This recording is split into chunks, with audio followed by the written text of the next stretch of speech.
দোহারে Bilaspur union স্বেচ্ছাসেবক দলের আহ্বায়ক আরিফ শেখ ও মুনসেরের বিরুদ্ধে মিথ্যা অপপ্রচার করে মানহানির প্রতিবাদে সংবাদ সম্মেলন।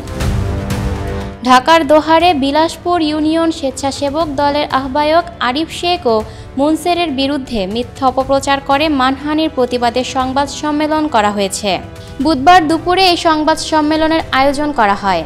সংবাদ সম্মেলনে বিলাসপুর ইউনিয়ন স্বেচ্ছাসেবক দলের আহ্বায়ক আরিফ শেখ বলেন, আমার বিরুদ্ধে জাল দলিল করা ও প্রতারণার যে অভিযোগ করা হয়েছে তা সম্পূর্ণ মিথ্যা, বানোয়াট ও ভিত্তিহীন।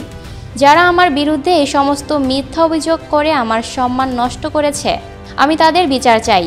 এর আগে আরিফ শেখ ও তার সহযোগীদের বিরুদ্ধে জাল দলিল ও প্রতারণার অভিযোগ এনে বিক্ষোভ মিছিল করেছেন এলাকাবাসী। সংবাদ সম্মেলনে আরিফ শেখ বলেন, আমি এবং আমার দলকে হেয় প্রতিপন্ন করার জন্য আওয়ামী লীগের দোসররা এই সমস্ত মিথ্যা অভিযোগ করে আমার বিরুদ্ধে মিছিল করেছে।